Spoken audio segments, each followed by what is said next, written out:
Economía, cultura y salud. Este tema nos invita a mirar la salud no solo desde lo biológico y lo hospitalario, sino también desde su contexto social, económico y cultural. Muchas veces, cuando pensamos en salud, la asociamos únicamente con doctores, hospitales, medicinas y tecnología, pero en realidad, la salud empieza mucho antes, en la alimentación que tenemos, en el tipo de trabajo que hacemos, en el ambiente donde vivimos y hasta en las creencias que tenemos sobre lo que significa estar sano. Por eso, la medicina comunitaria busca entender cómo las personas viven, qué problemas se enfrentan y qué barreras impiden que tengan acceso a una vida saludable. La salud no es un lujo ni un privilegio, es un derecho humano que debe estar al alcance de todos. A lo largo de esta presentación veremos cómo la economía y la cultura influyen en el proceso salud-enfermedad y cómo la medicina comunitaria busca unir estos factores para mejorar la calidad de vida de las comunidades. También reflexionaremos sobre el papel del médico, no solo como un profesional que se cura, sino también como alguien que entiende y acompaña a las personas en su contexto social. El propósito de este tema es analizar cómo los factores económicos y culturales determinan la salud de las personas y de las comunidades. En medicina comunitaria aprendemos que el ser humano no puede separarse de su entorno. La pobreza, el desempleo, el tipo de vivienda, el acceso al agua, la educación y las creencias son factores que impactan directamente en el bienestar físico, mental y social. Por ejemplo, una persona que vive con un bajo ingreso no solo tiene más riesgo de enfermar, sino que también tiene menos posibilidades de recibir atención médica adecuada. Y si además pertenece a una cultura distinta o marginada, como una comunidad indígena, puede enfrentar barreras de idioma, desconfianza o discriminación. Por eso, el propósito de este tema es desarrollar una visión más humana de la salud. No se trata de ver pacientes, sino personas. Este enfoque nos prepara para ser médicos que comprendan la realidad de la gente, que sepan escuchar, observar y actuar de manera ética y socialmente responsable. La economía es un pilar clave en la salud pública. Tener recursos económicos suficientes permite a las familias acceder a servicios médicos, comprar alimentos saludables, vivir en condiciones adecuadas y cuidar su salud y bienestar. Pero cuando falta el dinero, comienzan los problemas. Las familias con bajos ingresos muchas veces deben elegir entre gastar en comida o en medicinas. Esto se traduce en desnutrición, enfermedades crónicas maltratadas y poca prevención. En México, según datos del INEGI y la Secretaría de la Salud, muestran que los municipios con menor ingreso per cápita son los que presentan mayor tasa de mortalidad infantil, desnutrición y enfermedades infecciosas. Un ejemplo muy claro es la diferencia entre el norte y sur del país. En el norte, donde hay más desarrollo industrial y urbano, la esperanza de vida puede superar los 75 años. En cambio, en regiones rurales del sur, como Chiapas o Oaxaca, muchas personas no alcanzan esta edad por falta de servicios, empleo y alimentación adecuada. A nivel individual, la economía influye incluso en la forma en la que personas buscan atención médica. Quien tiene dinero puede acudir a clínicas privadas, hacerse análisis o comprar medicamentos originales. Quien no tiene recursos muchas veces se automedica o espera que la enfermedad pase o empeore. En el ámbito internacional, los países ricos destinan entre el 8 y 10% de su Producto Interno Bruto a la salud. En países pobres, el gasto apenas llega al 3%. Esta diferencia económica explica por qué algunos países logran controlar pandemias y epidemias y otros no. La pandemia de COVID-19 fue una muestra clara. Las naciones con más recursos pudieron vacunar más rápido, ofrecer atención intensiva y realizar campañas de prevención. En cambio, en comunidades marginadas, la falta de recursos hizo que miles de personas quedaran fuera del sistema de salud. En conclusión, la salud no puede entenderse sin economía. La pobreza no solo enferma, sino que perpetúa el ciclo de enfermedad y desigualdad. Pasemos ahora al segundo gran factor, la cultura. La cultura influye en la salud tanto como en la economía. Es la forma en la que las personas entienden el cuerpo, la enfermedad y la curación. Cada comunidad tiene su propia manera de explicar el porqué de las enfermedades y cómo deben tratarse. En México, por ejemplo, las comunidades indígenas conservan prácticas ancestrales como el uso de plantas medicinales, limpieza espirituales y recios. En la Sierra Tarahumara, las parteras empíricas atienden partos con hierbas y conocimientos transmitidos de generación en generación. Estas prácticas no son simples supersticiones, forman parte de una cosmovisión donde la salud es el equilibrio entre el cuerpo, la naturaleza y el espíritu. El problema ocurre cuando el sistema de salud moderno ignora o rechaza estas costumbres. Si un médico trata con desprecio al curandero local o se burla de las creencias de los pacientes, la comunidad cierra sus puertas, no hay confianza y no hay cooperación. En cambio, cuando el médico respeta la cultura y se acerca con humildad, se abren caminos. Pueden trabajar con las parteras, enseñar medidas de higiene y lograr que las familias acepten acudir al centro de salud. En este sentido, respetar la cultura no significa renunciar a la ciencia, sino construir confianza y cooperación. La medicina comunitaria enseña que la cultura no es un obstáculo, sino una oportunidad para acercar a la salud a la gente. Hemos hablado de economía y cultura por separado, en la realidad están completamente unidas. En muchas comunidades rurales o indígenas, la pobreza limita el acceso a los servicios, mientras que las barreras culturales dificultan la comunicación entre médicos y pacientes. Por ejemplo, una persona puede tener acceso a una clínica, pero no tener dinero para pagar el transporte o los medicamentos, y si además habla otra lengua o desconfía del sistema, probablemente no acudirá a recibir atención. Esta doble barrera, la económica y la cultural, explica por qué las comunidades más vulnerables suelen ser las más enfermas. También influye la migración. Muchas familias se mudan a las ciudades, mantienen sus costumbres, pero enfrentan discriminación o exclusión. Los trabajadores migrantes, por ejemplo, viven en condiciones precarias y sin seguridad social, lo que aumenta los riesgos de enfermedad.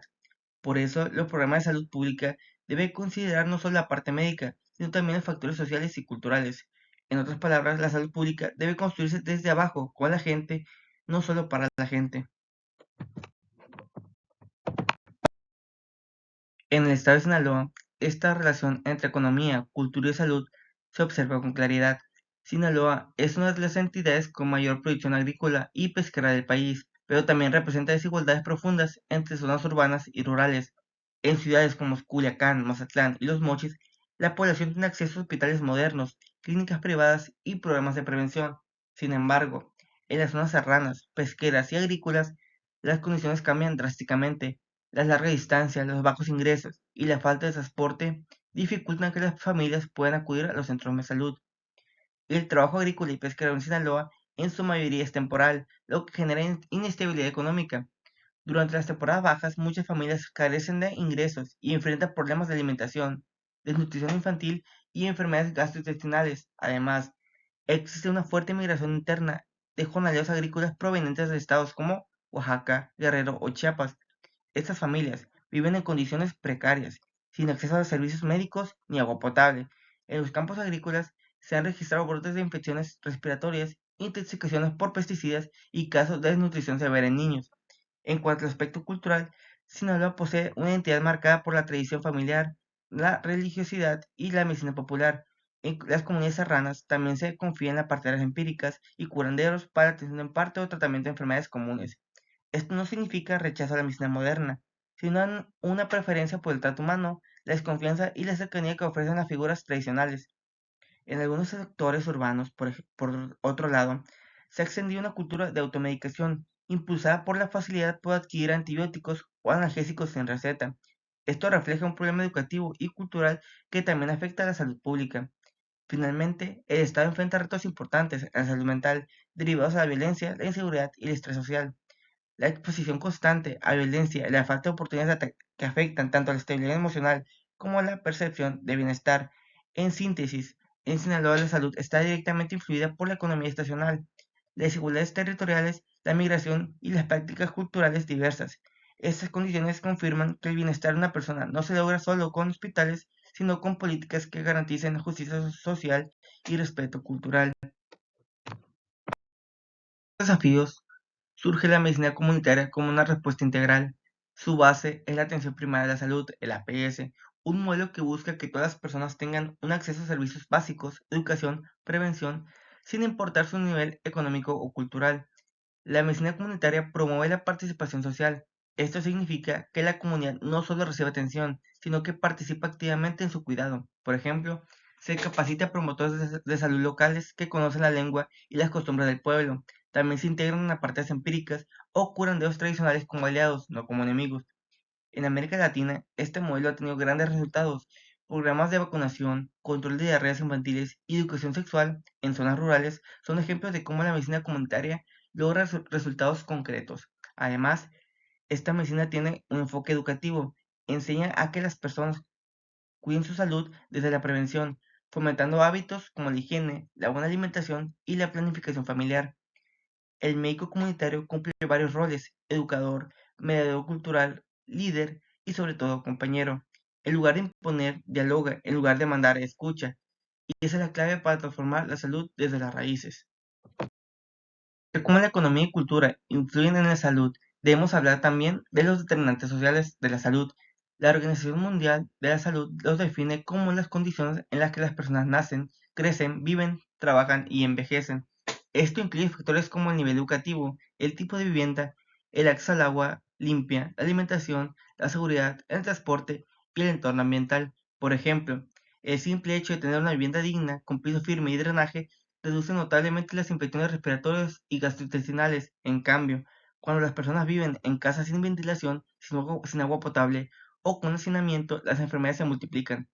Otro factor clave es la educación. Una persona con educación básica o media tiende a cuidar mejor su salud, comprende las indicaciones médicas y adopta medidas preventivas. La educación y la salud están directamente relacionadas a mayor escolaridad, mejor calidad de vida. También influyen las condiciones laborales. Trabajos informales, mal pagados o con largas jornadas aumentan el estrés y reducen el tiempo para descansar o acudir al médico. En medicina comunitaria, los determinantes sociales son el punto de partida. Antes de tratar a un paciente, debemos de preguntarnos: ¿tiene agua potable? ¿Come 3 veces al día? ¿Puede pagar el transporte al hospital? ¿Tiene con quién dejar a sus hijos? Si la respuesta es no, entonces estamos ante una causa estructural de enfermedad. En resumen, los determinantes sociales nos enseñan que la salud no depende del azar, sino de la justicia social. Ahora que entendemos cómo interactúan la economía, la cultura y los determinantes sociales, debemos mirar hacia el futuro y hablar de los principales desafíos actuales de la medicina comunitaria. El primero es la transición epidemiológica. Antes, la mayoría de las enfermedades eran infecciosas: diarrea, tuberculosis, dengue, etc. Hoy, gracias a la vacunación y educación en la salud, estas enfermedades han disminuido, pero han surgido otras: diabetes, hipertensión, obesidad, depresión y cáncer. Estas enfermedades crónicas están directamente relacionadas con el estilo de vida, la alimentación y la falta de actividad física. El segundo desafío es la urbanización descontrolada. Las ciudades crecen rápidamente, muchas veces sin planeación, y miles de familias viven en asentamientos sin servicios básicos. Esto genera contaminación, inseguridad y enfermedades respiratorias. Otro reto importante es el cambio climático. Las altas temperaturas, las sequías y las lluvias extremas afectan la salud, favoreciendo la propagación de mosquitos, el aumento de alergias y los problemas respiratorios. También enfrentamos un desafío cultural: la pérdida de confianza en las instituciones de salud. Muchas comunidades se sienten que los servicios son fríos, lejanos o poco respetuosos de su cultura. Y por último, tenemos el desafío de la nueva tecnología. La telemedicina y las redes sociales pueden ser una herramienta útil, pero también crean desigualdad. No todas las personas tienen acceso a Internet o no saben cómo usarlo. En conclusión, los retos actuales nos exigen una medicina más humana, inclusiva y adaptada a la realidad social. La medicina comunitaria no puede quedarse en el pasado, debe evolucionar junto con las comunidades, escucharlas y acompañarlas en su transformación. Al analizar todos estos factores, podemos concluir que la salud no es solo una cuestión médica, sino una construcción social.